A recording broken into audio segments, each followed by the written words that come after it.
friends. Welcome back to the AuDHD Psych Podcast. My name's Aaron Howard, clinical psychologist, and I need more sleep. Don't we all? Well, thank you to everyone who's tuned in so far. I just want to say a big thank you to everyone who has subscribed to our Instagram page, subscribed to our podcast on the streaming apps. All of those who have reviewed our podcast, we really appreciate that. It helps the algorithm algorize, and it just helps us get the word out there that we are different, not defective. And that is the central purpose of this podcast. So thank you to everyone who has tuned into episode 9. I apologize for the poor sound of the first version of episode 9. We re-recorded that. As I think I mentioned somewhere else, I've left both versions up just in case I said something in the original bad audio version that people found valuable.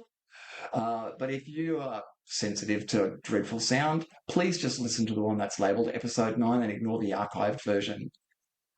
Well, this week I wanted to do, rather than a specific themed episode, I guess I wanted to touch in about some questions and points that have been raised in the comments sections, either on Spotify, Apple Podcast, on Spotify, or on the Instagram page, where quite a lot of people have commented and chatted in the comments there. So I've tried to group these by theme, and I'll touch in, they seem to be common themes of questions that people have. So I guess if I scroll on the right part of my page, I guess I'll scroll in. So there's a theme of questions that are around stuff and things. All the stuff, all the things. I was on the wrong part of my thing. Will I bother editing that out? We'll find out. So I guess the first question or theme of questions, series of questions that have a theme, the first thing. The first thingy thing. Thingy thing, thing,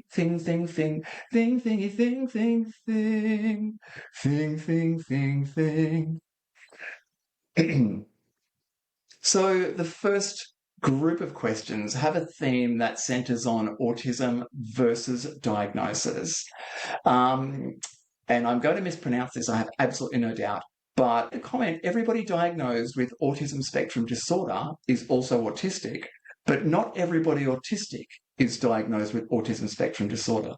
And that's really the point we try to make, is that diagnosis does not determine whether or not you have the characteristics of autism or ADHD or those that we have as AuDHDers. The diagnosis is a label assigned by a professional that says the difficulties that result from your characteristics are such that it warrants a diagnosis. But, many of us have other strengths that might not be related to our neurodivergent characteristics that mitigate the difficulties that we have. There are a couple of people I've met who are very clearly very neurodivergent, but also have grown up in worlds where they're really comfortable with themselves. And I see no significant evidence that would warrant the disorder label to be attached to their experience. Also, being autistic and being diagnosed with autism spectrum disorder are not the same. I don't get it. And I did answer this in the comments, but it's exactly that. It's that I can have a characteristic without it expressing in my world in a way that causes problems for me. So, and I do have many of my AuDHD style of thinking, for example, is a bit of a double-edged sword for me. In my work, in my clinical work now, and in my professional work in the Navy for fault finding, I'm really good at thinking about the vaguely related thing that might help me identify what the problem is. Sadly, throw my anxiety into the mix, and I can use that same mental frame to fill in blanks with arguably valid or invalid information that can cause conflict in my personal life. So the point we're making there is autism is a set of characteristics. Autism spectrum disorder is when those characteristics cause some level of difficulty for me in areas of my life. Then beautifully put, I've always had it. Just because I wasn't diagnosed yet doesn't mean I suddenly developed it. And that's the truth of every form of neurodivergence. They are developmental differences in the way our brains are developing, and so the cognitive function, which means that it's been happening since I was young, through my developmental period. So it's not something that just has an onset later in life. It's always there. Sometimes the environmental demands mean that it doesn't express in an unhelpful way.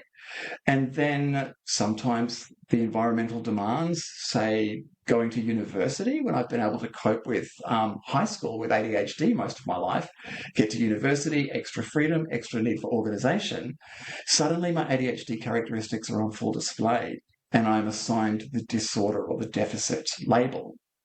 The characteristics were always there. It's just about whether or not they're causing problems for me in my current context. And then somebody very kindly pointed out, not being diagnosed does not mean that somebody doesn't have cancer. The cancer is there regardless of whether the diagnosis is made.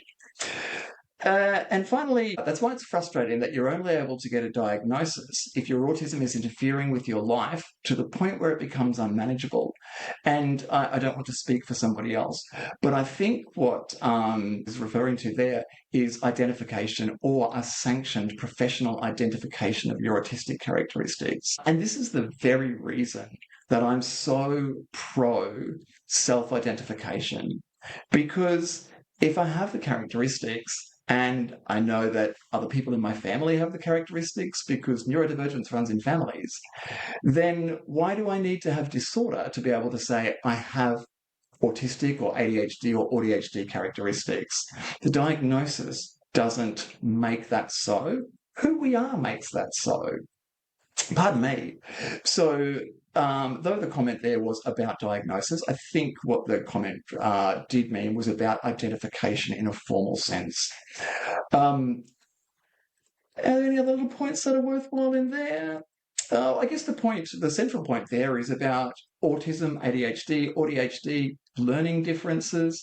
Arguably, the other forms of neurodivergent psychosis are neurotypes. They are types of neurology, types of brains, the way our brains work, versus autism spectrum disorder or attention deficit hyperactivity disorder. Labels assigned when there is difficulties arising from those characteristics. I often use the example, I use the example in a reel that I can be autistic without a diagnosis of autism spectrum disorder in the same way that I can have legs without them being broken. I can have autistic characteristics and I can have legs. I don't necessarily need to have autism spectrum disorder to have autistic characteristics, and I don't need broken legs to have legs. And that's really the central point I'm making there.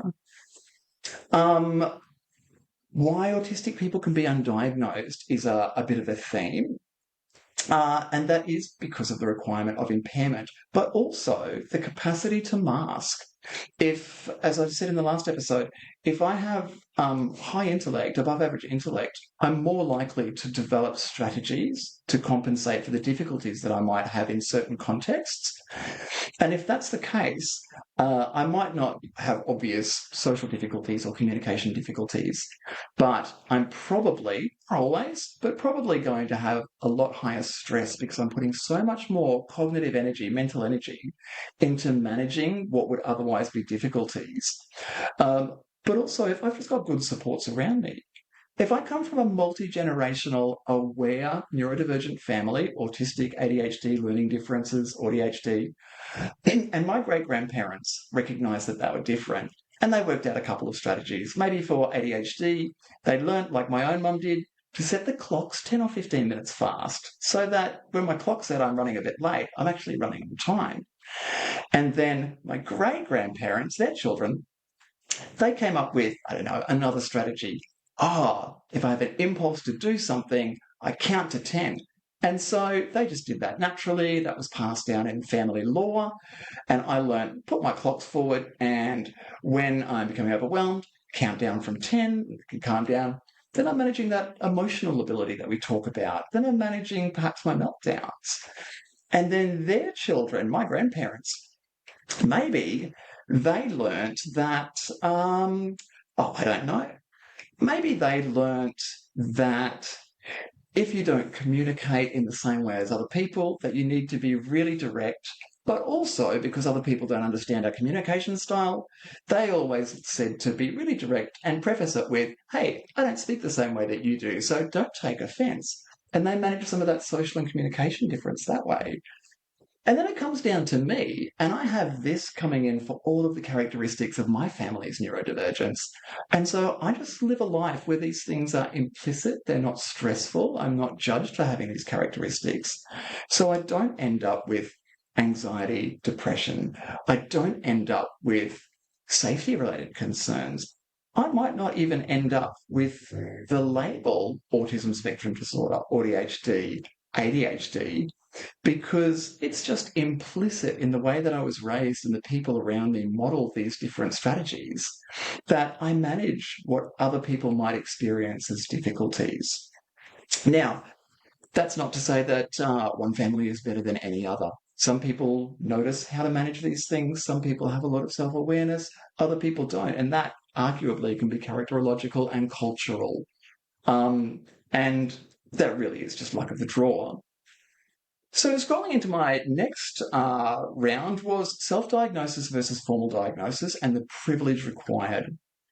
So am I self-diagnosed autistic? I don't use that language because I do diagnose other people, and it's a very complex role, a very complex process to do an ethically sound job. I need to not only know how to tick the boxes of diagnosis, I also need to know how to challenge my own biases. I also need to know what other conditions can look exactly like neurodivergence diagnostic criteria so that I can make sure I'm making a diagnosis where one is warranted.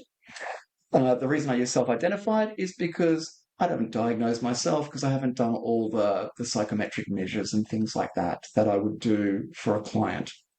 I am self-identified, however. I see my own characteristics so very clearly in almost every person that I have diagnosed, and that's how I came to be aware of my own autism, because I was completely unaware that my experience wasn't the same as other people's in so many ways.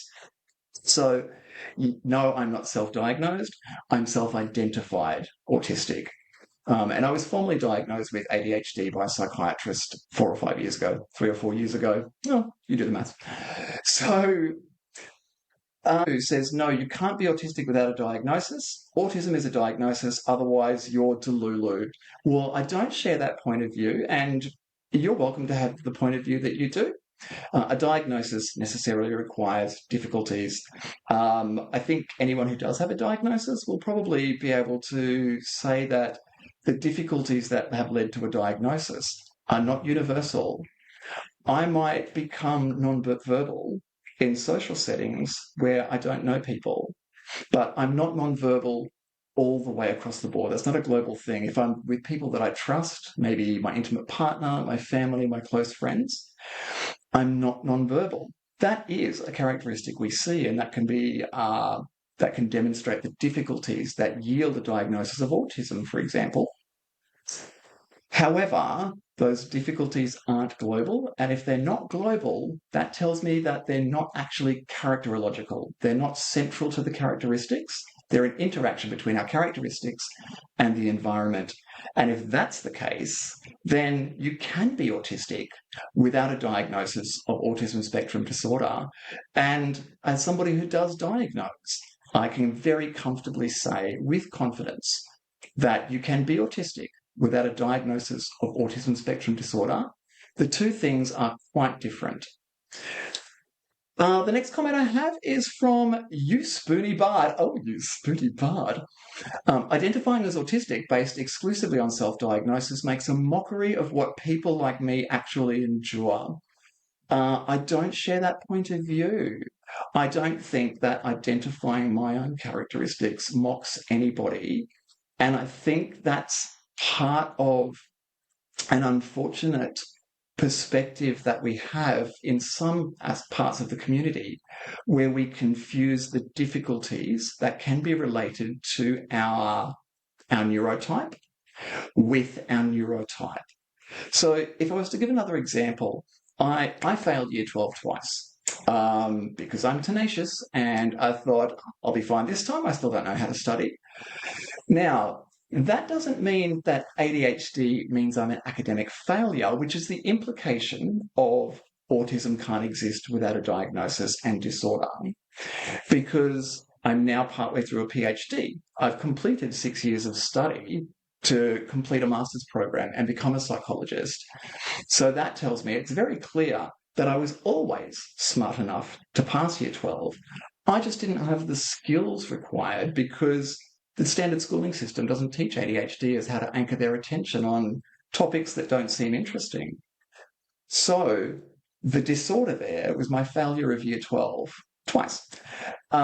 That's not inherent to my characteristics. If it was, then I would never have been able to pass undergrad, my 4th year, and my master's program, and I would never have been accepted into a PhD program. And that's the point we're making here. We're not mocking anybody by being able to say, I have these characteristics. All we're doing is saying, I have these characteristics. And my personal experience is that the average person out there who self-identifies as autistic is not somebody who, as in the stereotypes, has seen a TikTok and thinks it's cute. The average autistic or AuDHD person that I've been exposed to who self-identifies without a formal diagnosis is somebody who's gone through a process that may or may not look something like this. Oh, autism, what's that? Oh, I'm that. Oh, I do that too. Oh, maybe I could be autistic. No. And a bit of imposter syndrome comes up, and off we go and do a load of research so that most of the self-identified autistic people that I've met know more about their autism than I ever could. They know what autism is before they very tentatively, and again, this is my experience, very tentatively say, I think I'm autistic. Self-identification, in my experience, is not people doing cartwheels and pretending to be something they're not.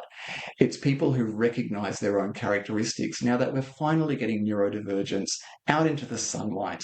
The great thing of social media is we have influencers who are doing things to raise the profile of neurodivergence, and we have an opportunity to do something a little bit more than that, and that is highlight the fact that we're not inherently flawed. We are different, and that comes with strengths, weaknesses, and neutral expressions of our characteristics. So, looking at my timer here, without an UMA handy to keep me on track, I always say that to people. I don't like how people... again, I don't use the language self-diagnose, I use self-identify. But also, I don't mind how people self-identify. I don't mind how people identify because no one knows you like you know you. Even if somebody does or doesn't diagnose you with a disorder, that's not 100% guaranteed to be correct, because when I'm gathering information about you, a really good example is if you have ADHD and you are likely to be expressing that in ways that are unhelpful if you're getting a diagnosis. Neurodivergence runs in families. So your family are likely to have ADHD characteristics, quite strongly likely. But my experience is my normal. So if I'm your family, you're my child, and you're a bit inattentive, maybe a bit impulsive, but so am I. That's my normal. So when a diagnoser comes to me and says, is your child inattentive or distractible?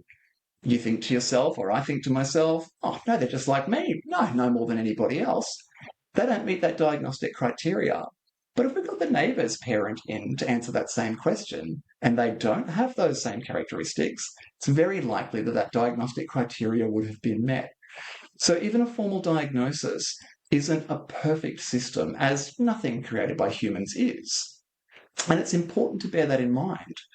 A formal diagnosis is not the same as validity of characteristics. A formal diagnosis is somebody's assessment that you have clinically significant difficulties that are related to or born of your characteristics in a particular environment. So, is it possible that exposure to this type of content may suggest alignment with AuDHD spectrum that I have not previously identified? And I believe that was from Lewis. So that's a really interesting question. I think that like attracts like. So, and what I mean by that is if you like football, you're more likely to hang out with people who like football. If you speak Mandarin as a first language, you're more likely to hang out with people who speak Mandarin as a first language. If you have an attentional style and a communications and social style that is different from the average person, then it's more likely that you're going to hang out with people who have a similar style of communication or attention. That doesn't mean that because I know autistic people or ADHDers or AuDHD that I am one. But in my personal experience and in my clinical experience, that is a common thing that I see, and that is like attracts like. If all of your friends are autistic and you're wondering if you are, I would suggest that it's worth considering a screening questionnaire to see, because you have a communication style that all of your friends resonate with and that it makes sense to. So I'll suggest your communication style is like theirs. In the space of autism, it is a difference of social relational communication styles, and of course the sensory differences and restricted and repetitive patterns of thought, behaviour and use of objects.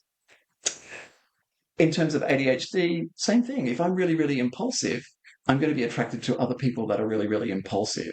If I'm novelty seeking, I'm going to enjoy being around other novelty seekers. If I'm conversationally tangential, as I am, I'm going to really enjoy conversation with people who are conversationally tangential and don't mind that. Nicole, I'm looking at you. So essentially, being interested in something doesn't necessarily mean you have characteristics, but if you're surrounded by and extremely comfortable with people who have a certain set of characteristics, you may very well have them. And I would suggest using one of the well-validated screeners to see if an investigation is required. For ADHD, we can use a simple 6-question ASRS-5, the Adults ADHD Self-Report Scale for the DSM-5.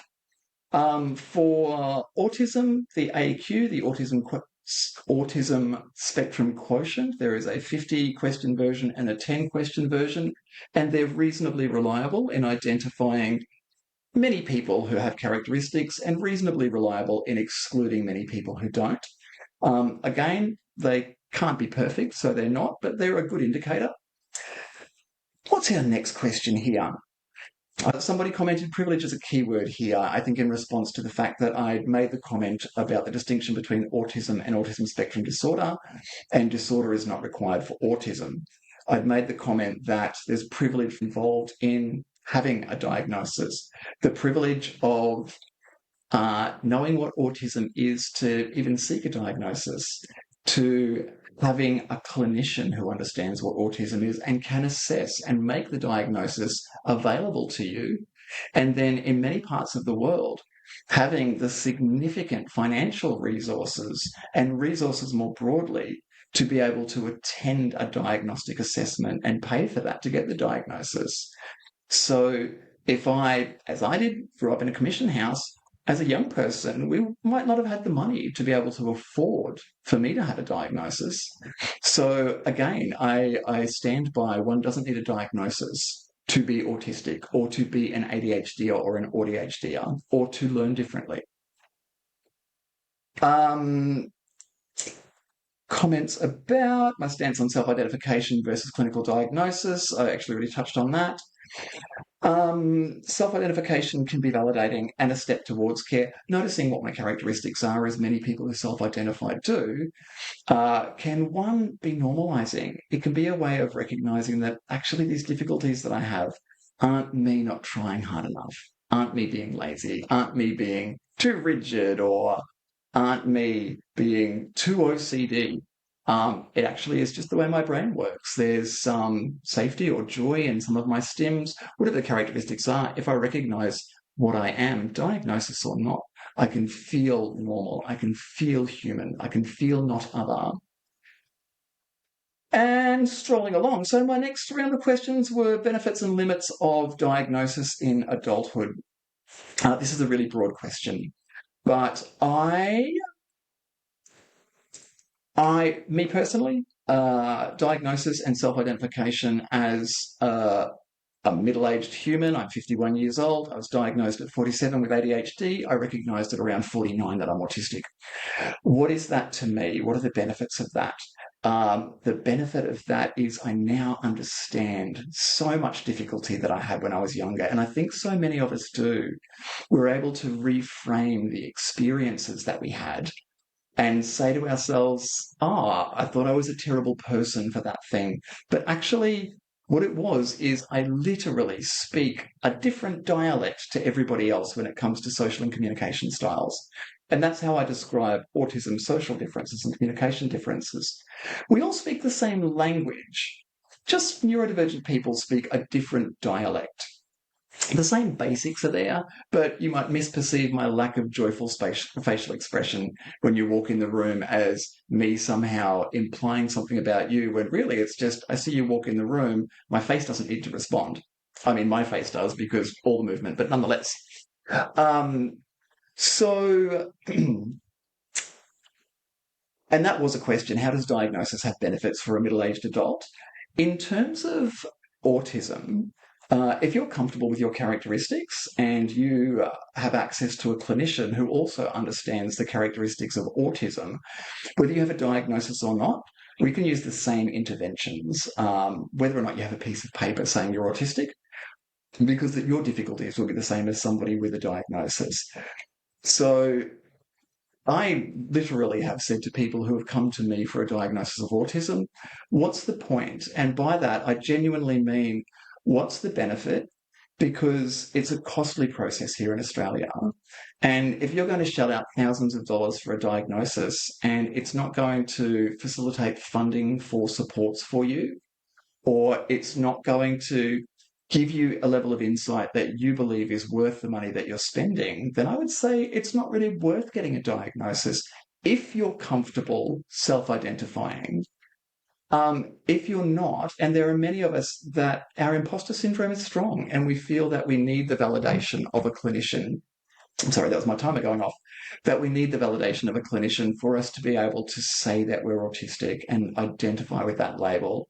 And to you, I say, you do not need somebody else to tell you that you're autistic. You know you better than I know you if you come to me for a diagnosis. And if there's no benefit apart from being able to say I'm autistic in that process for you, then I strongly suggest that maybe the diagnostic process isn't worthwhile for you. But do consider the difficulties that you're having, and does the diagnosis serve you in some way? Does it facilitate accommodations? And in that case, then really consider what your needs are and what your cost-benefit analysis are. In terms of the limits of a diagnosis in adulthood, I do see a lot of people tend to have quite a lot of grief and regret over a lack of earlier life diagnosis. Now, this is not my experience, so I'm speaking out of school here. My experience is just pure gratitude, because I have the privilege of, I absolutely had difficulties related to my characteristics, but I'm also able to see all of the great joy that it brought into my life. Was it super healthy for me to be work in a nightclub and go night clubbing for far too many years? No, it wasn't. But there was a lot of joy in that. And a lot of my closest friends are also neurodivergent, and I met them in that time of my life. And were I not impulsive and inattentive and conversationally tangential, I wouldn't have resonated with those people, and they would not be in my life now as some of the core mainstays of joy and privilege that I hold. That's not everybody's experiences, and I understand that. For many people, it's how could my life be different? And I did briefly ask that question myself. What if I hadn't failed year 12 the first time? What if I'd gone to uni and done law, which was my childhood fantasy? It turns out I'm not quite that into law, but what if I had? I may be a KC right now. But I may not. I may have got partway through that degree and realised that it wasn't for me and started something completely different. As it was, my impulsivity had me join the Navy at 19, and then I bounced around that environment for 23 years. I had the honour and the privilege of serving my country, and I had the privilege of meeting so many amazing human beings and seeing so many amazing places, again, full of amazing human beings. So for me, there isn't a great deal of regret and grief. But a lot of people do experience that. If I'd been diagnosed earlier, would I have had less stress? Would I have had less anxiety, less depression, less difficulties? And we can never know the answer to that question. But what we can know is now I know who I am, what I am, and if I've had difficulties in the past, and I can see that they were related to my neurodivergence, then knowing that I am neurodivergent gives me the opportunity to plan moving forward to avoid having those difficulties again.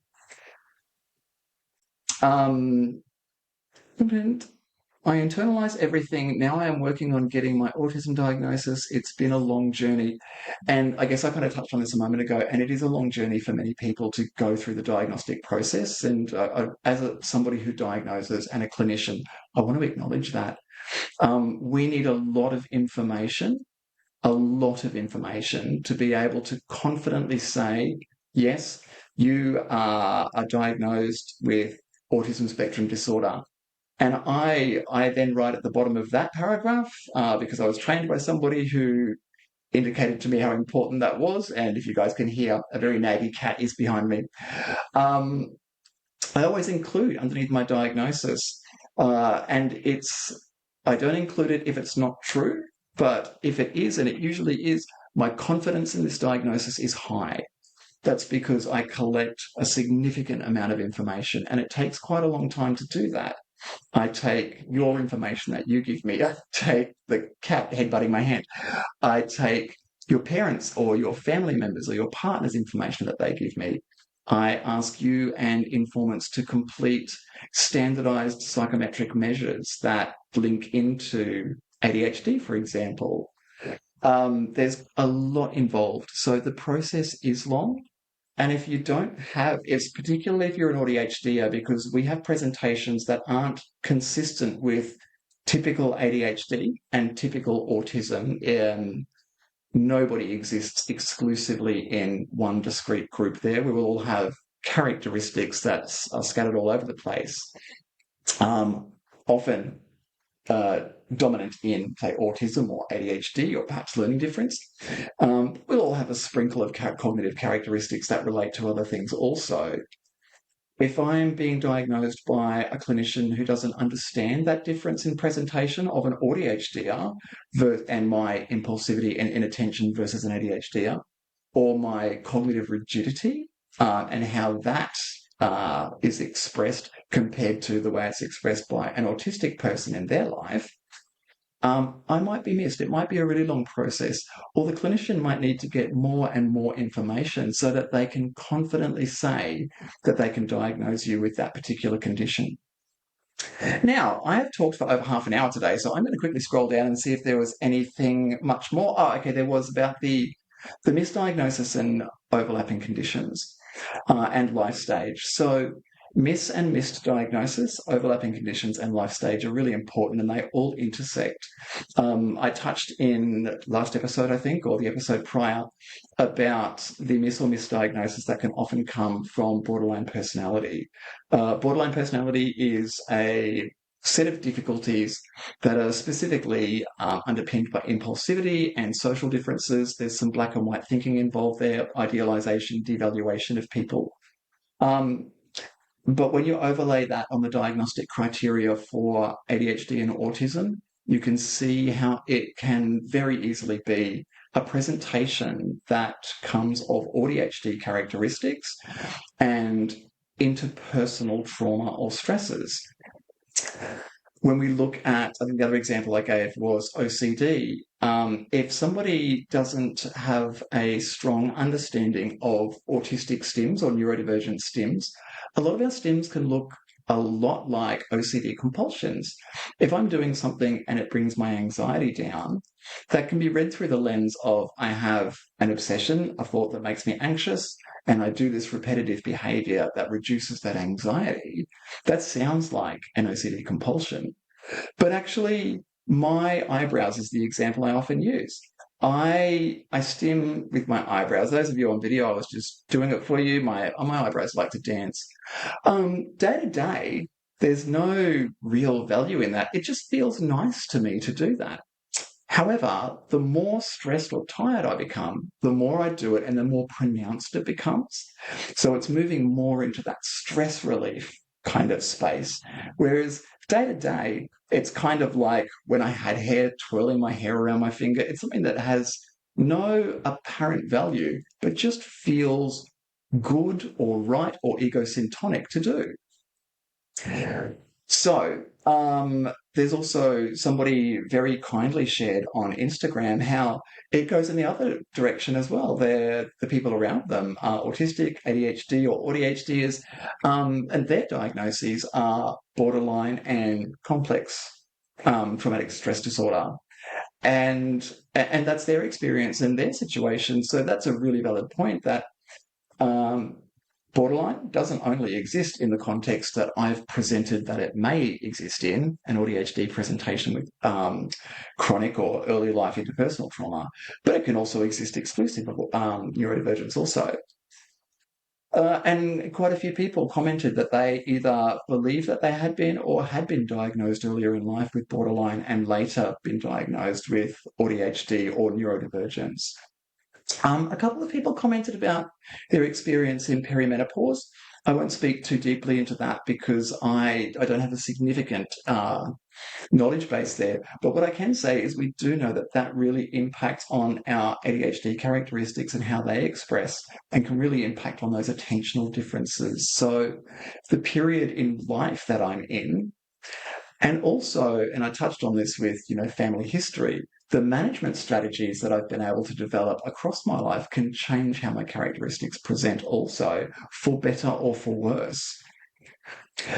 Well, my throat is exceptionally dry. There's more questions that I could speak to here, but I apologise. I've monologued quite a bit, and I will wind up now. But thank you all very much for having a little listen to my noise.